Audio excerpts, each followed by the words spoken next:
Welcome to Colombia! Colombia Travel Update, Tuesday, 8th of June 2021. Welcome, wonderful people all over the world. My name is Frank, I'm Swiss and I came to Colombia in 2015 and I run a travel agency in Bogota, Colombia.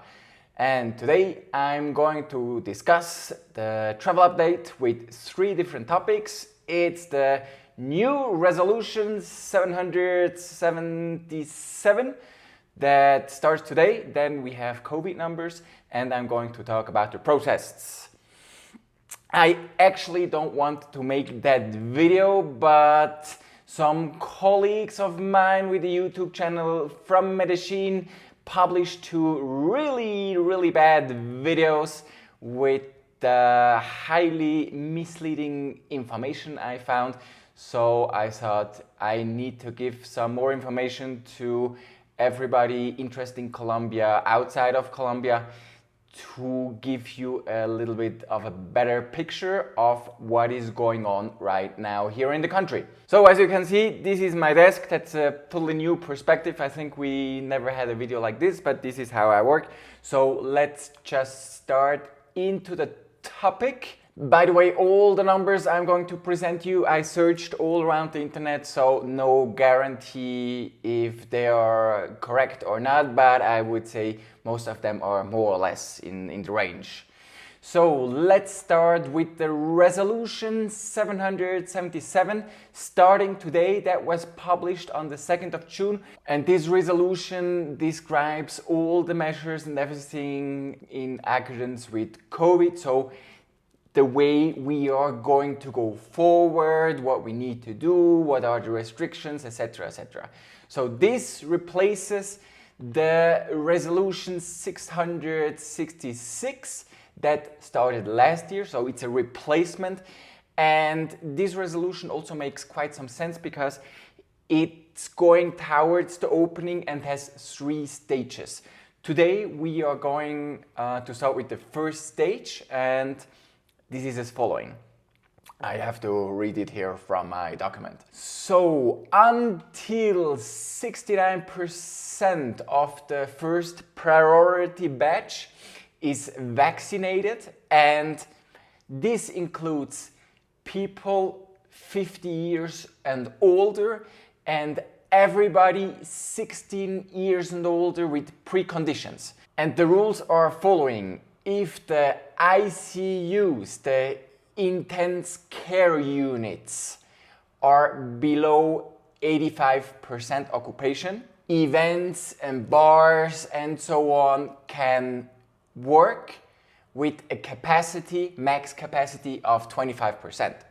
So you go to a football game, the stadium has a capacity of 10,000 spectators.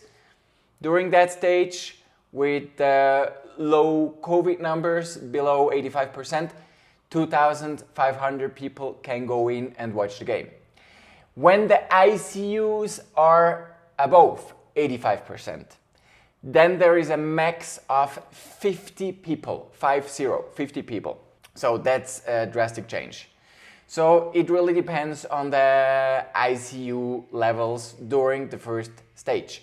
There are exceptions though, like congresses and other events, but in general 50 people and less. Then when we will go to the second stage, we will enter the second stage when 70% of the 50 plus and 16 plus with preconditions are vaccinated, or the epidemiological resilience is between 0.5 and 0.74. I actually did not figure out so far what that means. I called a friend, a doctor, yesterday. She will get back to me as soon as I have the information. I will put it down in the comments or in the description. But so far, if you know it, you can write it down in the comments. I was not 100% sure what that actually means. So this is the second stage. When we are in the second stage, then all those sites can work with 50% of capacity. There was no information about the occupation of ICUs, so I think it doesn't matter. So this is how I understand it. And then we have, as further we go, we have the third stage of the opening and reactivation of economy. And this starts when the epidemiological resilience is 0.75 or better. Then sites can work with 75% of capacity.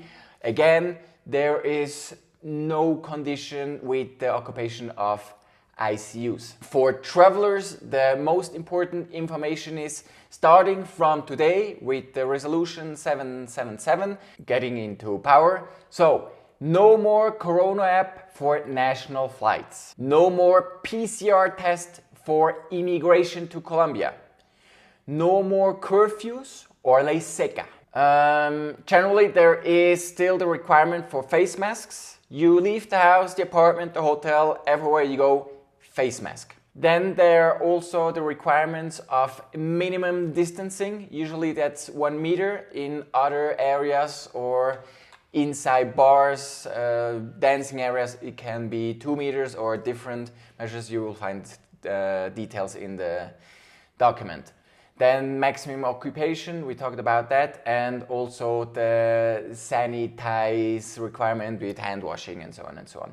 And also the plan is that schools start. This resolution is really for reactivating of the economy. What in the city changes for tourists? Actually not much. Hotels operating, restaurants already operating, bars and clubs already operating. So if you travel to Colombia this week or you traveled last week, as a tourist you will see no change because already almost everything was back open again, at least from the businesses that were able to open and were not bankrupt. There is a point, an important one. There is no curfew and stuff foreseen in this resolution, but I don't know if the mayors of the cities or the governors also can again include curfews and restrictions and stuff. I don't know. So this is a certain risk that I don't know this information. You come to Colombia and the weekends there will be a curfew. But with this resolution there is nothing foreseen, curfews and stuff. But in Colombia, everything can happen very fast, things can change, we don't know. This is an open point, question mark to me. Then let's go to the second topic today, very important also in accordance with the new resolution, the COVID numbers. What I found. ICU, in Colombia we call it UCI. The total occupation in the country is currently 54%. In Bogota, we are running on 98%. In Medellin, 97%. Cartagena, I didn't find any actual numbers. How many people of the population are already vaccinated? We have a population of 50 million people here in Colombia. 7% are fully vaccinated, they received their 2 shots, and 16% received the first dose. So these are the numbers of the total population. I didn't find any number of the 50 plus and 16 plus with preconditions, so I cannot tell where we are in the first stage, but I think it's not likely we are going into phase 2 very soon, like tomorrow or next week. I think we will be stuck within the first phase for quite some time. This is my feeling. I cannot tell because I don't have the numbers. Talking about risk for travelers due to COVID. I personally believe you as a traveler, you have almost zero risk getting COVID when coming to Colombia. Why is that? Well, you have the flight. During the flight, everybody is required to remain seated with face masks on. Then also you have all the filters in the airplanes. So the risk of the airplanes, this is a small risk, is there, but it's very small. Then when you come to a hotel in Colombia, all the hotels, they have their protocols in place. I visited so many hotels in the last couple of months. Some hotels, they close the rooms for 48 hours after receiving guests. They spray everything, and sometimes I felt it's almost an overkill. But the hotels, they seal the doors, and so I think having a hotel room, I mean, this is literally zero the risk. Also, when you walk around outside, we know today you can check some academic papers on aerosols. Outside, there is almost zero risk. Even when you talk to somebody closely without face mask, it takes you a long time. You need to be very close that you really have a risk. So aerosol outside, minimal risk. When you go to restaurants inside, then also people are required to wear their face mask until you're at the table, and then you can eat and drink and speak. And there is a risk, but it's also very, very small. Reducing risk while traveling abroad also depends a lot on the traveler, and you can reduce that risk almost to zero. When you travel around regions that are hotter, then usually everything is open space and the contagious risk is almost zero. So your personal behavior will be very important, but in general also as a traveler, you don't have close contacts because you're not going to have family gatherings or hugging friends and stuff. And all the service providers in Colombia, they follow very strict protocols. So from a COVID perspective, to me, traveling Colombia is absolutely safe, minor risk. Let's go to the protests, riots, road blockage all over the country. Well, also here, the numbers I will present you I found online, so I don't guarantee them, but I think they should give you a better impression of the picture. Corruption Index by transparency.org. Colombia is on place 92 of 180 countries. So this is not the real corruption, but this is the perception of the people, how you feel corruption is in your country, and Colombia is in the middle, which is not good, but not the worst. Then also from Wikipedia, I will read that. I found that quite interesting. Practices of corruption that plague politics and the judicial system are, in part, rooted in the colonial legacies of the Spanish conquest. The Spanish Empire was known to possess a disorganized and corrupt bureaucracy, which was translated to its colonies, including Colombia. Shame on you, the Spaniards!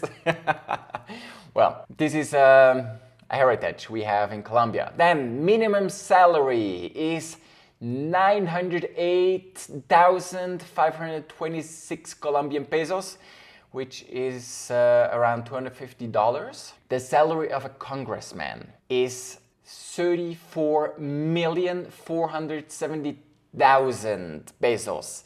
This is 38 times the minimum salary.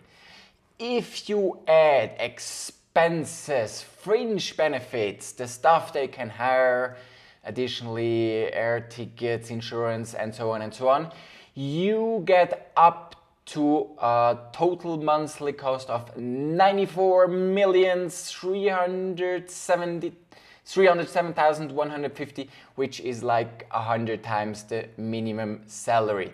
There are 280 congressmen in Colombia. You see, there's a huge gap between the minimum salary of ordinary people and politicians. I think they're even the best paid politicians in Latin America. Then in Colombia, median age is 31. That means 50% of the population is less than 31 years old. USA, 38. So 50% of the population is less than 38 years old. Switzerland, 43. And Japan, I think it's the oldest, 48. Unemployment rate in Colombia, 15% in April. I'm not sure about that number. I personally feel it's much higher. What's the history of those demonstrations? They actually started in late 2019, where people were walking on the street because of the murdering of social leaders, not implementing the peace process, and corruption.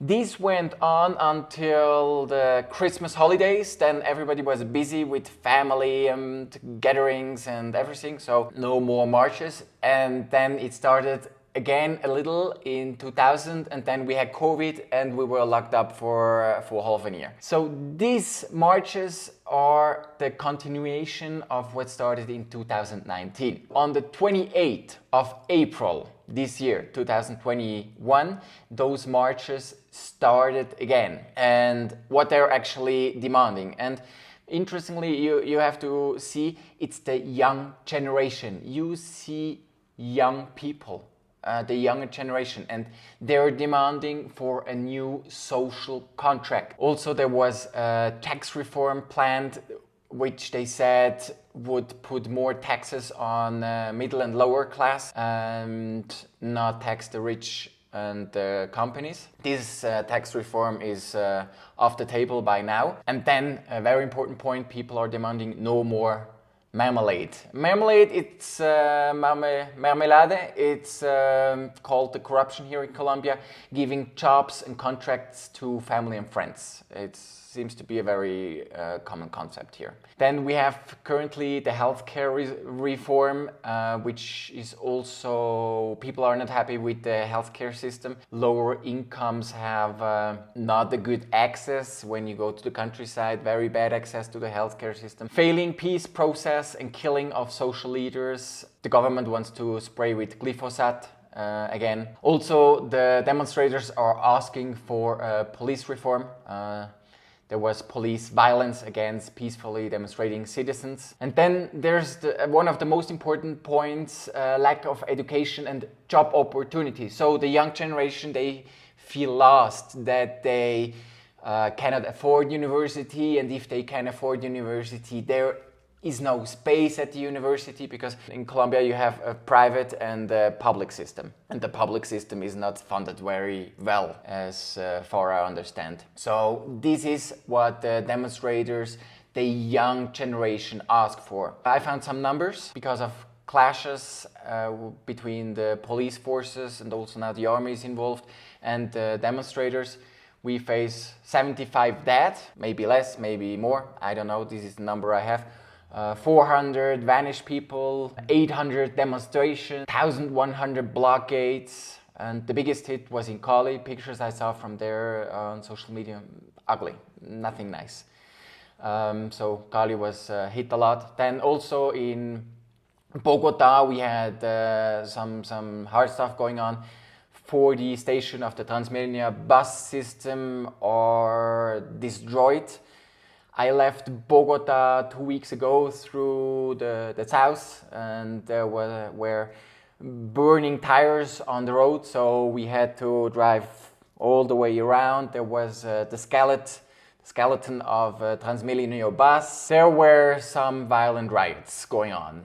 The day before, at least. Inter-American Commission of Human Rights came to Colombia on the 6th. And yeah, this is the situation we have right now in Colombia. And every day in the cities there are manifestations, demonstrations, blockades. Also all around the country there are blockades. They burn toll houses, because on the highways, on the roads, they have many toll houses where you have to pay a tax to drive. What is my personal analysis? Well, I live in the center of Bogota, and the Plaza de Bolivar, the Congress, everything is very close. And from the beginning, I heard all the noise. When I wanted to go to the gym, I found myself between the police and the demonstrators, fighting each other with tear gas and everything. So this is my daily life. When something is going on, I mean, I'm very close to the action. But still, I live my normal life. People around me, they live their normal life.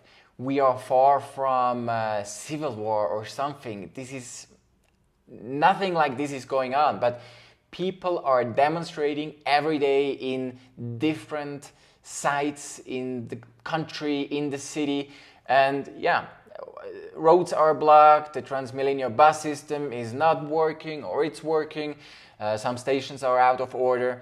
This is the current situations. You go to the supermarkets and it's half empty one day and you cannot get stuff. So this is the current situation in Colombia.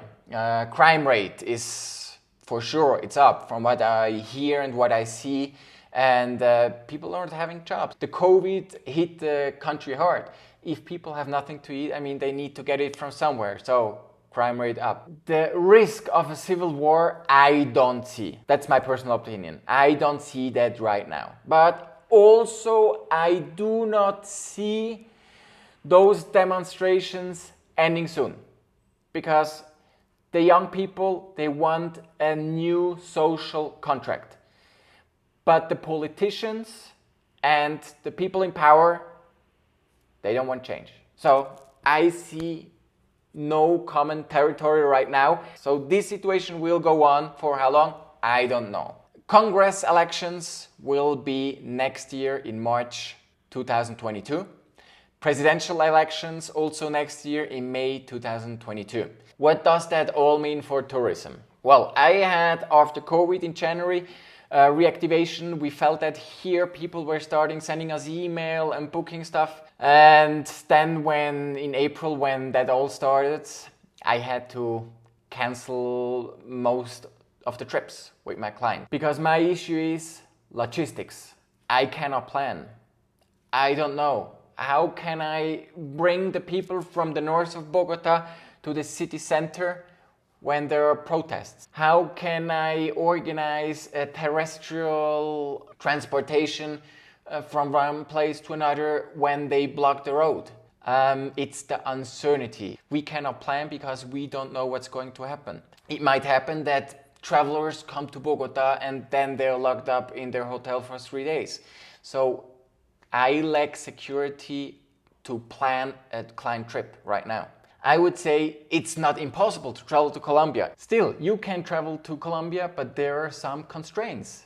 As I said, if you're a single traveler and you can move around freely, you're flexible, you don't have any time constraints, you can go to cities like Cartagena, Medellin, Bogota, and if there are manifestations, you just go around them, you take a taxi, and you change your plans and whatever. But for quality travelers who want their trip being organized by a travel agent and you have a fixed itinerary and you need to travel to certain destinations, logistics is just very insecure right now, and this is why I say this is not the time to come to Colombia. But it's not dangerous at all. So I live here, I live my normal life. If you want to come to Colombia and you're not risk averse, you're flexible, come, that's no problem. But if you want to travel a certain matter, Colombia currently is not the place to come. I know maybe my colleagues will be not having the same opinion as I have. This is my personal analysis of the situation right now. I can travel within the country right now. I also would have the problems with road blockages when I cannot get through. This is the situation. We cannot change it right now. It is as it is. But I hope this video gave you a little bit more insight of the situation as it is currently here in Colombia, how it is for travelers planning coming to Colombia. We don't know how it will develop in the future, in the next days, in the next weeks, in the next months. I think there are also some destinations which are still easy. If you go to Cartagena, you stay within the historic part. You go to Isla Barú, Rosario. This is beach paradise. Nothing will happen over there, no demonstrations. And then you will be good. So let's see. This is how it is. So this is the latest information from here, Bogota in Colombia. So stay safe, take care, and I hope to see you here back on my channel again, or even better, very soon, here in Colombia. All the best from Bogota, yours Colombiafrank. Bye-bye.